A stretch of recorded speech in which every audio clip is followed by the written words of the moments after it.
시민단체분들은 지금 솔직히 말하면 정신병원에 가서 본인의 정신을 좀 감정해 볼 필요가 있어요. 소장님, 저희 김정은도 뭐 가짜다 이런 내용이 있어요. 그래서 이제 그 VIP가 만들어갖고 한 거다. 박근혜가 미국에 있고 석방돼서 가짜가 있고 가짜고. 이 찐인 사람이 생각해 봤을 때는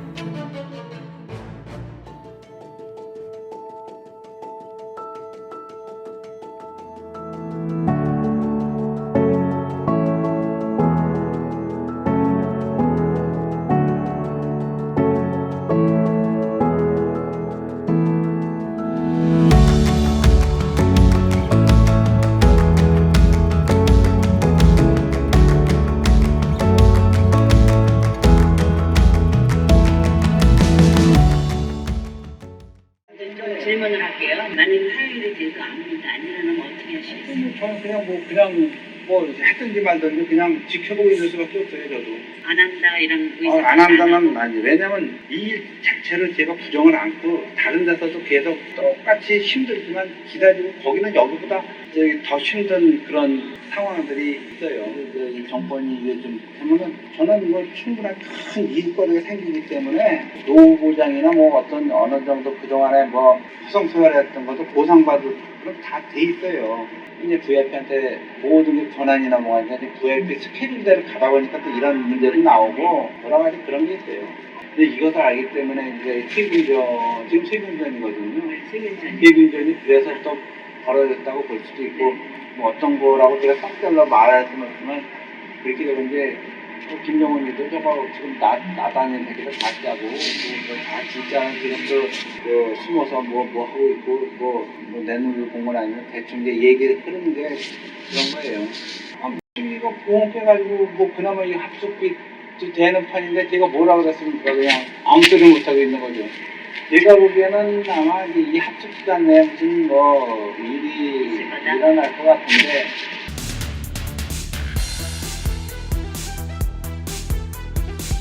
안녕하십니까. 노래와 토크가 어울려진 B급 감성 3류 토크쇼 난장수 깡! 저희가 독립을 했어요. 그래서 이제 앵벌 난장수 까가요 수 앤 스마일 채널에서 따로 편성을 해갖고 단독으로 이제는 방송에 나갈 예정입니다. 수앤 스마일 채널의 핵심 프로로 이렇게 자리 잡게 될 거다. 이렇게 개편을 하셨는지 혹시 이유에 대해서 말씀해 주실 수 있나요? 우리가 이제 다양성을 추구하기 위해서 그래서 정치 시사를 논하는 평양수의 뉴스 브리핑에서 생방송은 앵그리블루 라이브에서 그리고 이제 앞으로 문화, 교양, 인문 다 모아가지고 수앤 스마일 TV의 차별성 있게 다각화를 하는 거죠.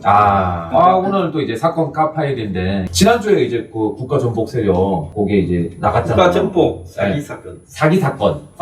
이 녹취가 한 사실 이게 이제 그 조선 호텔에서 녹음한 겁니다. 여기서 계속 대화하는 남성이 있잖아요. 그 사람이 어떤 사람이냐면 그 시민단체 있었죠. 뭐 박근혜 대통령이 찍었다는 그 시민단체 장관으로 보내준다는 그 시민단체 그분들을 하고 그 사기꾼 있잖아요. 거기 한 중간책 정도로 지금 의심하고 있는 사람이에요. 사기의 승리 구조를 좀 말해드릴게요. 사기꾼은 세트로 움직이거든. 바람 잡는 놈, 나중에 오리발 내미는 놈, 그리고 주범, 그리고 진짜 주범을 뒤에서 움직이는 오리지널 주범. 나중에 사고가 터지면 전부 꼬리를 자를 수 있는 구조. 또 내가 언제 그 말을 했냐고 빠져나가는 구조로 책임을 분산시키고 이 표적을 헷갈리게 만들거나 문제가 됐을 때 처벌이나 피해 복구를 타켓을 희미하게 만드는 거죠. 그래서 아까 이 녹취록에 나왔던 사람은 봤을 때 오리지널 사기꾼 주범 해문 회장 그 사람의 입장을 중간에 끝은 다 한패거든요. 이쪽에 사기의 지금 대상인 사람들을 이해하는 척하면 때로는 이 사기꾼을 좀 원망도 하는 듯 하면서 중간에서 왜? 자기도 피해자의 하나이거나 아니면 피해자이지만은 그래도 주범을 좀 이해하는 척하면서 한마디로 이 사람들이 오리지널 핵심 주범이 없을 때 무슨 이야기를 하는가 또 그 사람들이 불만을 가지는 것을 어떻게 무마하는가 이런 역할을 수행하는 바람잡이에요. 바람잡이. 그래서 이제 보니까 한 60대 초중반의 이제 남성 같아요. 그 사람이 막 중간중간에 큰 흐름이라는 말이 나옵니다. 큰 흐름. 대한민국의 정권 교체. 그러니까 문재인 정권이 바뀌고 박근혜 대통령이 다시 들어오는 거죠. 그걸 말하는 거고요. 반드시 이 일은 일어나면 결코 허구가 아니다. 이런 말이 초반부에 나옵니다. 그리고 그 다음에 나왔던 말이 제일 핵심적인 말이 나와요. 대통령 인수위 이게 나와요. 그래서 인수위에서 해야 될 일들을 우리가 지금 하고 있는 것이다. 인수위에서는 돈이 뭐 몇십억이 나와서 하는 작업들인데 우리는 지금 굉장히 헝그리하게 1억 얼마 가지고 할 수 있겠냐. 제가 보기에는 그 음성을 들었을 때 느낌은 돈을 좀 더 내라. 우리가 이 갖고 있는 뭐 1억 정도밖에 없는 자금 갖고는 이게 어렵다. 자, 그 말에 보면 일단 1억 얼마까지는 어쨌든 못 왔다는 거예요. 어디서 돈이 나왔다. 그런 것 같아요, 보니까. 그러면서 일이 잘 되면 이게 몇십억 이상의 가치가 있고 네. 당신들한테 보상이 돌아간다는 의미가 계속 포함되어 있잖아요. 네. 자, 그래서 이게 한국의 대표적인 그 사기꾼 영화, 그 미국에서는 여러 명이 등장하는 사기꾼 영화를 케이프 무비다 이러잖아요. 네. 범죄 재구성. 그러면 역할을 딱 나눠 맞잖아요. 그래서 사기꾼은 한 명이 플롯을 쓰고 또 역할 분담하고 자기끼리 또 일종의 테스트를 해보면서 다 연습을 하고 등장해요. 그래서 이게 그냥 순진한 박정권을 추앙하는 노인들만 속는 게 아니라 노년층만 멀쩡한 전직 고위공무원도 사기에 자기도 모르게 가담해서 깜빵 간 사람도 있어. 차관급이. 아하. 그래서 그런 이 사기에 걸려들 때는 솔직히 말하면 인간의 분별력이 욕심 앞에 거의 마비된 상태다.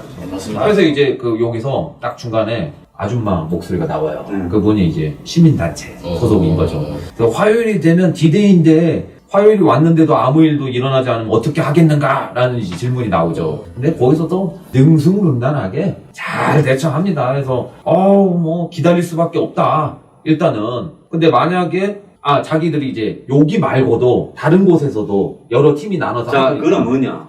사기꾼은 항상 경쟁을 시켜요. 너네들 아니라도 이런 부분에 들어와가지고 저쪽 팀은 더 열심히 해. 그럼 너네들이 정말로 의심을 가지면 너네들을 내치고 저쪽 팀하고 우리 할 수 있어. 그러면서 이제 그러면서 딱 나왔던 말이 정확하게 하는 게 진짜 기가 막힙니다. 다른 곳은 여기보다 더 힘든 걸 하고 있다고. 그래서 이제 이렇게 또 얘기해요. 그 중간책이 막말로 자기는 여기 아니어도 다른 곳에서도 불러주는 데 많다고 솔직히. 그런데도 자기 힘들어도 하는 거다. 단체들 줄 서 있어. 그냥 너네들 귀찮으면 그냥 돈 내줄게 가. 맞아요. 안 그러면 뭐 장관 자리 안 줍니다. 이런 거죠. 근데 이제 자기가 딱 얘기해요.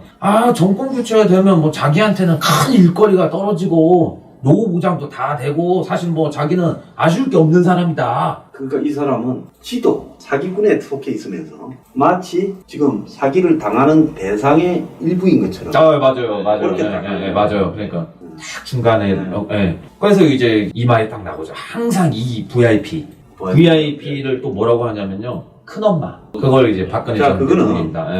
뭐 때문에 그런 줄 알아요? 우리가 흔히 공직에 있는 사람들이 나와가지고 뭐 대중 앞에서 이야기할 때 잘못하면 녹취에 걸리거나 무기에 들어갈까봐 VIP 이러는데 사기꾼이 그렇게 말하는 거는 나중에 박근혜라는 사람을 팔아서 사기쳤다라는 부분에 대해서 우리가 VIP라고 하는 사람 박근혜 아니다. 이렇게 딱 웅이라고 VIP라는 거예요. 큰엄마. 그러니까. 그래서 이제 이렇게 약간 티격태격한 장면이 있어요. 그랬더니 VIP가 그냥 병원에 있으면 그냥 우리끼리 그냥 알아서 막 롤을 나눠서 하면 되는데 VIP가 병원 밖에 나와갖고 직접 지시를 하니까 자기도 어쩔 수 없다고 지시를 따라야 되니까. 그래서 연기되는 거는 우리 책임이 아니라 VIP가 그렇게 자꾸 시켜서 연기 날짜가 그사날이 그러니까 뒤집어 엎는 날이 연기되고. 맞아요. 그게 정확합니다. 그래서 그러다 보니까 이런 문제도 발생하는 겁니다. 여기에 걸려들어서 개망신 당한 시민단체 분들한테는 대단히 죄송하지만 그 시민단체 분들은 지금 솔직히 말하면 저기 정신병원에 가서 본인의 정신을 좀 감정해 볼 필요가 있어요. 소장님, 저희 방송이 3류 토크쇼입니다. 그러니까 우리보다 더 떨어져요. 어떻게 된 게 3류보다 더 떨어져요. 근데 김정은도 뭐 가짜다 이런 내용이 있어요. 그래서 막 지금 코로나 나온 것도 이제 그 VIP가 만들어갖고 한 거다. 그래서 지금 세균전이 발생한 거라고. 근데 기가 막히게 또 코로나가 터졌어요. 그러고 보면. 어차피 지금 사기의 레벨이 박근혜가 미국에 있고 석방돼서 깜빵에는 가짜가 있고 가짜고 박이 직접 그 사이를 지정하고 있다. 이 정도까지 갔잖아요. 그러니까 이거는 거의 사기의 레벨의 맨정신인 사람이 생각해 봤을 때는 이 정도로 거대한 설정 자체 포맷이 그냥 황당무계한 네, 거예요. 네, 그렇죠. 나머지 이야기에서 더 황당무계할 게 뭐가 있어? 뭔 이야기를 했다? 그러니까요. 그러니까 이제 세균전 나온 얘기는 자기들이 이제 코로나 백신이 있으니까 우리 요원들은 안전하니까 걱정하지 말라고 해서 세균전 얘기가 나온 거고요. 그 다음에 이제 그 합숙 하는 거 있잖아요. 롯데 호텔에서 합숙하고. 근데 이제 또 여기에 회원 한 명이 돈이 그렇게 많지는 않았나 봐. 그래서 보험을 깨서 합숙비를 냈나 봐요. 내가 합숙비만 1,000만 원이라는 거면 그 이상 또 들어가는 돈들이 있잖아요. 그래서 이제 합숙 기간 안에 무슨 일이 발생할 것이다. 이제 무슨 일이라는 거, 그 D-Day.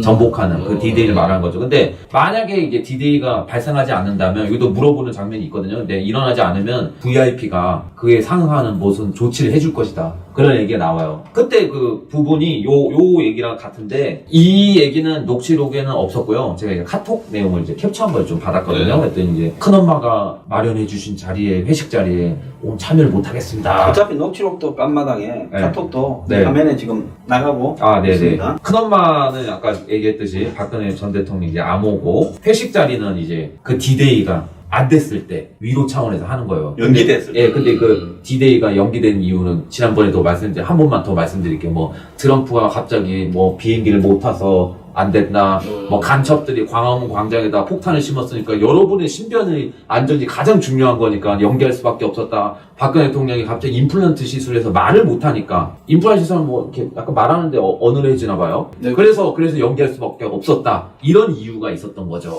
그래서 이제 위로 파티를 대신에 열어준다는 그런 내용에서 나온 거예요. 위로로 뭔가를 한다라는 게 결국 뷔페 한번 먹었다며요? 부페 같은 걸 같이 뭐 이제 했나 보더라고요. 예, 그러니까 그러니까. 한번 생각을 봅시다.